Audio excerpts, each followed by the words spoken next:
नमस्कार, आप सभी का स्वागत है यूथ अध्ययन के चैनल पे। देखिए, आज दिनांक है 12 जुलाई 2025 और आज के दिन ही हिमाचल प्रदेश में जेबीटी टेट परीक्षा को कंडक्ट करवाया गया था, जिसकी मैं हिंदी की एक्यूरेट आंसर की आपके बीच लेके आ चुका हूं।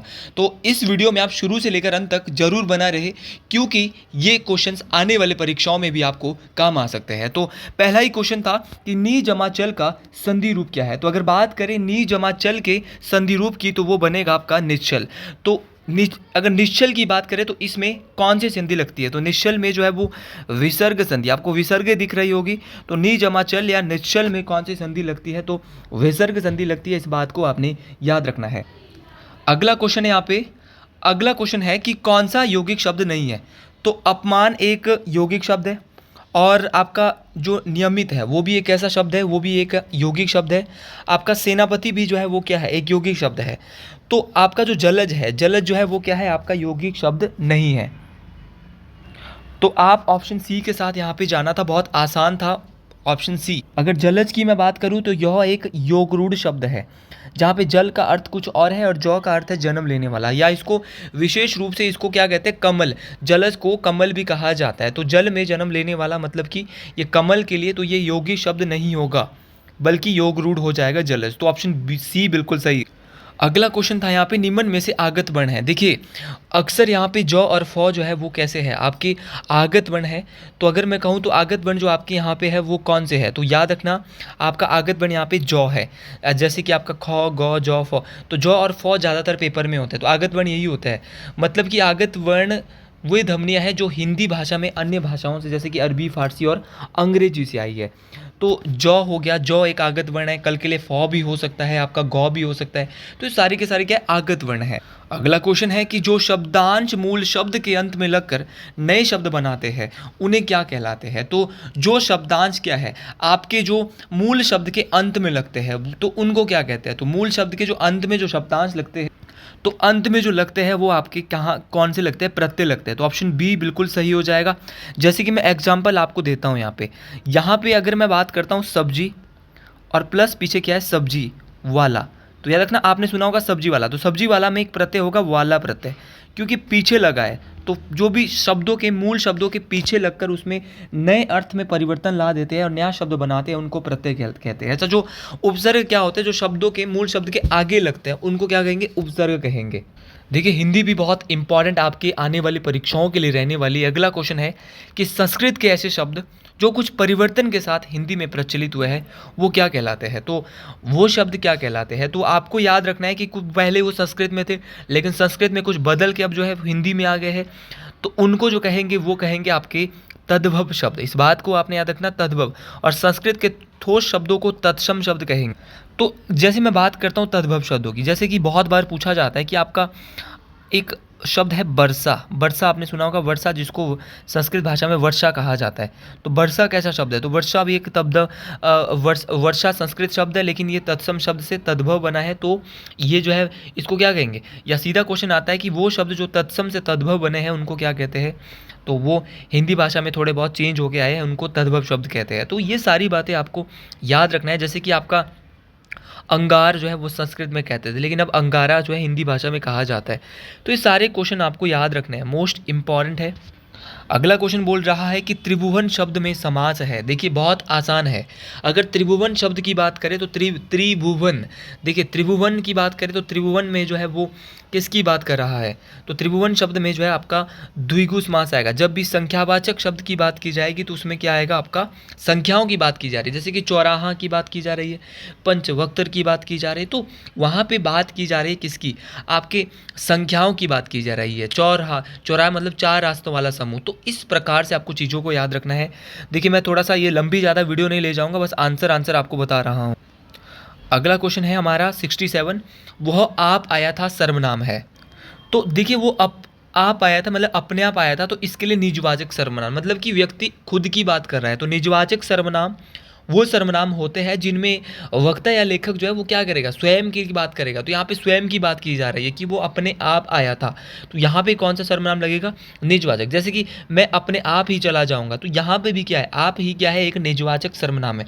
जैसे कि वह स्वयं यह काम कर लेगा, तो वहाँ पे स्वयं क्या है, स्वयं क्या है, एक निजता की बात कर रहे हैं, निजवाचक सर्वनाम ये हो जाएगा, ये बिल्कुल सही है। अच्छा, आगे बढ़ते हुए यहाँ पे क्वेश्चन नंबर 68 था कि खड़ी बोली हिंदी का प्रथम कवि किसे कहा जाता है। तो ये क्वेश्चन बहुत इंपॉर्टेंट है कि खड़ी बोली हिंदी का प्रथम कवि किसे कहेंगे। तो ये जो है वो अमीर खुसरो को कहा जाता है, जिन्हें तोता है हिंद के नाम से भी जाना जाता है। तो याद रखना, इनका असली नाम अब्दुल हसन था। बहुत सारी बातें मेरे पास इनकी है, जब हम डिटेल से पढ़ते हैं तो हम अपनी वीडियोज़ में वहाँ पढ़ते रहते हैं। तो खड़ी बोली हिंदी के प्रथम कवि अमीर खुसरो जी है, और इन्हीं को भारत में तोता है हिंद के नाम से भी जाना जाता है, और इन्हीं को जो है इनका असली नाम ही अब्दुल हसन है। अगला क्वेश्चन था कि लंबा आदमी इस घर का मालिक है, इस वाक्य में कौन सा विशेषण है। देखिए, लंबा आदमी, लंबा, छोटा, पतला, ये क्या है, लंबे की बात हो रही है, तो लंबा आदमी बोला जा रहा है, तो इसमें गुण की बात हो रही है। कैसा है व्यक्ति, लंबा है, तो गुणवाचक संज्ञा विशेषण इसमें हो जाएगा। अगला क्वेश्चन है कि मोहन ने पुस्तक पढ़ी, तो मोहन ने क्या पढ़ी, पुस्तक पढ़ी। तो मोहन ने पुस्तक पढ़ी अभी की बात कर रहा है, कौन सा काल है, ऐसा तो नहीं मोहन ने पुस्तक पढ़ ली, मोहन ने पुस्तक पढ़ी अभी पढ़ी, तो मोहन ने पुस्तक पढ़ी, तो ये इसमें प्रेजेंट आपका क्या आ जाएगा, भूतकाल। क्या हो जाएगा, पुस्तक पढ़ ली है भाई, तो भूतकाल हो जाएगा ये। अगला क्वेश्चन है कि कारक के मुख्य कितने भेद होते हैं। देखिए, हमने तो अक्सर कारक के 8 भेद पढ़े हैं, और यहाँ पे ऑप्शन में 8 भेद नहीं दिया गया था। तो कारक की अगर बात करूँ तो कारक के मुख्यतः जो है वो 8 कारक होते हैं। आपके हिंदी व्याकरण में जो है वो, तो आपने सुना ही होगा, जैसे कि आपके कर्ता ने कर्म को करण से संप्रदान के लिए, अपादान से मतलब कि अलग होने के लिए, संबंध का के की रा रे नी अधिकरण में पर संबोधन हे हरे वो, तो ये सब जो है वो कारक है, और इन कारकों की संख्या 8 है। तो ये क्वेश्चन शायद मुझे लग रहा है सबको नंबर मिलने वाला है यहाँ से। अगला क्वेश्चन है निम्न में से खंड का अर्थ है। तो खंड क्या होता है, गरिष्ठ भी नहीं होगा, वंश भी नहीं होगा, किनारा भी नहीं होगा, तो ऑप्शन ए बिल्कुल सही लगा देना था, टुकड़ा यहाँ पे बिल्कुल सही था। अगला क्वेश्चन यहाँ पे है कि उड़ना कौन सी क्रिया है। तो उड़ना में जो है वो कौन सी क्रिया हो सकती है। तो उड़ना शब्द में अकर्मक क्रिया होगी, नॉर्मल सी बात कर रहा है। देखिए, अकर्मक क्रिया वह क्रिया होती है जिसका कोई कर्म नहीं होता, मतलब कि क्रिया पर फल पर सीधा, जो क्रिया का जो फल है वो सीधे कर्ता पर पड़ता है। तो मतलब कि उड़ना क्रिया कैसी है, तो उड़ना, पक्षी उड़ते हैं, तो ये जो है वो कैसी है, तो उड़ना जो है वो अकर्मक क्रिया हो जाएगी। अगला क्वेश्चन यहाँ पे है कि क्रिया के कितने भेद होते हैं। अगर बात की जाए क्रिया के भेद की, तो क्रिया के भेद कितने होते हैं, तो क्रिया के 2 भेद होते हैं। बहुत आसान क्वेश्चन था। तो एक आपकी सकर्मक क्रिया होती है, और एक आपकी अकर्मक क्रिया होती है। सकर्मक क्रिया वो क्रिया होती है जहाँ पर जो क्रिया का फल है वो कर्ता पर न पड़कर कर्म पर पड़ता है, कार्य पर पड़ता है। जैसे कि रमेश खाना खाता है, तो यहाँ पे रमेश क्या कर रहा है, खाना खा रहा है, तो यहाँ पे खाने पर क्या है, फर्क पड़ रहा है। जैसे अकर्मक क्रिया है, यहाँ पर केवल जो क्रिया का फल है वो कर्ता पर ही पड़ता है, ठीक है, वहाँ यहाँ कर्म पर नहीं पड़ता। जैसे कि आपका अकर्मक क्रिया में बच्चा रोता है, तो बच्चे क्या है, कर्म है, और उस पर क्या पड़ रहा है, कर्ता है, और कर्ता पर ही क्या पड़ रहा है, आपका जो क्रिया कर रहा है वो, उसका फल जो पड़ रहा है वो किस पर पड़ रहा है, आपका कर्ता पर पड़ रहा है। अगला क्वेश्चन यहाँ पे था कि कुछ लोग सोते सोते चलते हैं, वाक्य में पदबंध है। देखिए, कुछ लोग जो है वो क्या है, सोते सोते चलते हैं, तो इस वाक्य में क्रिया विशेषण क्या है, पदबंध है। इस बात को आपने याद रखना है। अगला क्वेश्चन है कि देवता का पर्यायवाची शब्द नहीं है। देखिए, सुर भी देवता का पर्यायवाची है, आपका देव भी है, अजर भी है, लेकिन विहग जो है वो देवता का पर्यायवाची शब्द नहीं है। तो विहग के पर्यायवाची तो जैसे खग हो गया, चिड़िया हो गया, परिंदा हो गया, नभचर हो गया, पहले भी मैंने आपको बताया। मतलब विहग का जो मुख्य अर्थ होता है वो पक्षी होता है, और विहग कोई पक्षी कहते हैं, और इसके बहुत सारे होते हैं, जैसे कि चिड़िया, खग, नभचर, इसको बहुत बार आया। पतंग भी किसका होता है, एक पक्षी का ही होता है। खेचर भी जो है वो इसका ही होता है। तो ये सारे आपको याद रखने हैं। अगला क्वेश्चन है कि सर्वनाम के कितने भेद हैं। अगर बात की जाए सर्वनाम की, तो सर्वनाम के जो है वो आपके 6 भेद है। ऑप्शन डी बिल्कुल सही हो जाएगा। तो सर्वनाम के जो 6 भेद होते हैं आपको पता ही हो गया, पुरुषवाचक सर्वनाम, निश्चयवाचक सर्वनाम, अनिश्चयवाचक, संबंधवाचक, प्रश्नवाचक सर्वनाम और निजवाचक सर्वनाम। तो ये सर्वनाम के भेद आपको जरूर याद करने हैं। अगला क्वेश्चन है कि पदनाम सदैव होते हैं। देखिए, जो पदनाम होते हैं ना वो सदैव क्या होते हैं, तो पदनाम जो है वो पुल्लिंग होते हैं, इस बात को आपने याद रखना है। अगला क्वेश्चन है कि निम्न में से कौन सा शुद्ध शब्द है? तो उज्ज्वल तो देखो बहुत बार आ गया है पेपरों में, कई पेपरों में आ गया। फॉरेस्ट गार्ड, पुलिस, आपका पंचायत सेक्रेटरी, हिमाचल प्रदेश के कम से कम 100 बार तो मैंने भी इस क्वेश्चन पेपर को, उज्ज्वल को पेपर में यहाँ पे आते हुए देखा है। तो आने वाले परीक्षाओं के लिए भी कहीं ना कहीं ये क्वेश्चन काम आने वाला है। तो उज्ज्वल का ऑप्शन ए बिल्कुल सही हो जाएगा। अगला है तौ का उच्चारण स्थान क्या है? तो तौ का जो उच्चारण स्थान है वो आपका दंत है। दंत जो है आपका, जो त वर्ग नामो दंत, मैंने आपको बताया भी था, जैसे कि आपका त थ द ध न, तो त थ द ध न और ल और स ये किससे बनते हैं? ये दंत वर्ग से बनते हैं। इस बात को आपने याद रखना है। तो अगला क्वेश्चन है कि विशेषण के कितने भेद हैं? अगर बात की जाए विशेषण के भेदों की, तो विशेषण की बात करें तो विशेषण के आपके 4 भेद हैं। तो ये है आपके, जैसे गुणवाचक विशेषण है, आपका संख्यावाचक है, परिमाणवाचक है और सार्वनामिक विशेषण है। तो विशेषण के 4 भेद आपको याद रखने हैं। अगला क्वेश्चन है, यह मकान बड़ा है, कौन सा विशेषण इस वाक्य में है? देखो बड़े की बात कर रहा है, कैसा है? बड़ा, छोटा, लंबा, ये क्या है? गुण की बात कर रहा है। मकान कैसा है? बड़ा है, तो गुण की बात कर रहा है, तो यहाँ पे गुणवाचक विशेषण आना था।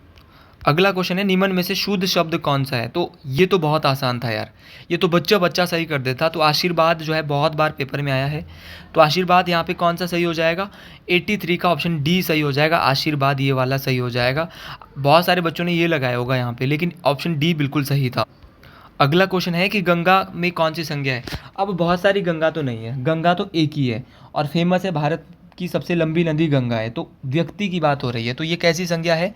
व्यक्तिवाचक संज्ञा है। जैसे कि पंडित जी, तो पंडित जी भी क्या है? एक व्यक्तिवाचक संज्ञा है। तो पंडित जी क्या है? पंडित जी किसको बोलते हैं? पंडित जवाहरलाल नेहरू को बोलते हैं। तो ये भी एक व्यक्ति की बात हो रही है। अगला है कि बाबू का स्त्रीलिंग क्या है? तो बाबू की स्त्रीलिंग की बात करें तो बाबू का जो स्त्रीलिंग है वो है आपका बबुआइन। क्या है? बबुआइन। ये भी कम से कम 10 बार हिमाचल प्रदेश की परीक्षाओं में, एक तो कवयित्री, कवि का कवयित्री और बाबू का बबुआइन बहुत बार पूछे गए हैं।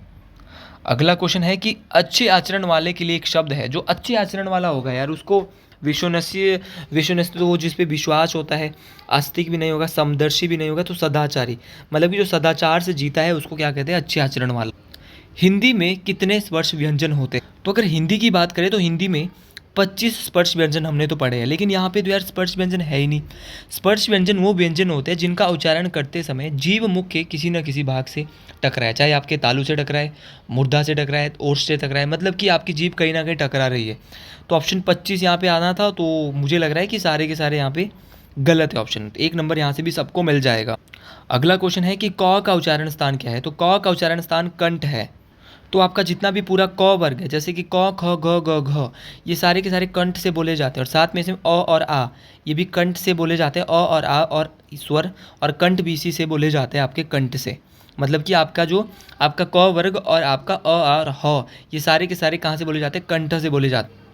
अगले 2 क्वेश्चन थे कि निम्न में से कौन सा अल्पप्राण नहीं है? तो अल्पप्राण की बात हो रही है भाई। अल्पप्राण थ यहाँ पे क्या है? अल्पप्राण नहीं है। देखिए अल्पप्राण क्या होता है? अगर बात करें अल्पप्राण की, तो अल्पप्राण वो व्यंजन होते हैं जिनके उच्चारण में मुख से वायु मतलब कम मात्रा में बाहर आती है। तो अल्पप्राण जैसे कि आपका हर वर्ग का क्या होगा? एक तो पहला हो गया, तीसरा हो गया और पांचवा हो गया। तो पहला, तीसरा और पांचवा हर वर्ग का, इसको क्या कहेंगे? अल्पप्राण। दूसरी तरफ अगर बात करें महाप्राण की, तो महाप्राण जो है वो जो है क्या होते हैं? इसमें हवा जो है मुख से अधिक जो है वो निकलती है। इस बात को आपने याद रखना है। तो ये सारे के सारे इंपॉर्टेंट है। महाप्राण होते हैं हर वर्ग का दूसरा और चौथा व्यंजन। तो ऐसा क्वेश्चन भी आता है, हर वर्ग का पहला, तीसरा और पांचवें व्यंजन को क्या कहते हैं? तो कहते हैं अल्पप्राण। और दूसरे और चौथे को क्या कहते हैं? महाप्राण। महाप्राण की संख्या 14 होती है और अल्पप्राण की संख्या कितनी होती है? 19 होती है। आज का अंतिम प्रश्न कि निम्न में से कमल शब्द का पर्यायवाची नहीं है? तो मंदाकिनी जो है वो कमल शब्द का पर्यायवाची नहीं है। तो अगर बात करें कमल के पर्यायवाची की, देखिए कंज कमल का पर्यायवाची है, आपका पंकज है, पंकज भी है, नीरज भी है, अंबुज है, शतदल है, आपका राजीव है, अरविंद है, बहुत सारे हैं। वैसे तो आपका सरसिज है, पद्म है, कंज है, कंज तो हो गया है भाई, नलिन है, पुष्कर है, नीरज भी हो गया है। तो ये सारे के सारे किसके? कमल शब्द के पर्यायवाची है। तो आज के लिए मेरी वीडियो यहीं पे समाप्त होती है। अगर आपको मेरी वीडियो अच्छी लगी है तो कमेंट बॉक्स में ज़रूर लिखिएगा हर हर महादेव। और इन क्वेश्चन को एक बार नहीं 2 बार देख लीजिएगा, क्योंकि कई बार हिमाचल प्रदेश के अंदर परीक्षाएं रिपीट होती है। लेकिन अगर आप एचपी टेट की दोबारा तैयारी करना चाहते हो, एचपी टीजीडी कमीशन की तैयारी करनी चाहते हो, तो आप इस नंबर पर जुड़ जाए 78761 454049। आप इस नंबर पे जुड़ सकते हैं और हमसे जो है वो टेट और कमीशन की कोचिंग भी ले सकते हैं। तो अगर आप जुड़ना चाहते हैं, क्योंकि हमारी फ़ीस मिडिल क्लास फैमिली के बच्चों के लिए ही है, बहुत कम फ़ीस है हमारी, मात्र और मात्र 499। हमारे पास आप लोगों के लिए लाइव प्लस रिकॉर्डेड क्लासेस रहती है। लेकिन अगर आपको वीडियो पसंद आई है तो इस वीडियो में ज़रूर लिखिए कमेंट बॉक्स में, जय शिरगुल महाराज, हर हर महादेव, जय हिंद, जय हिमाचल प्रदेश।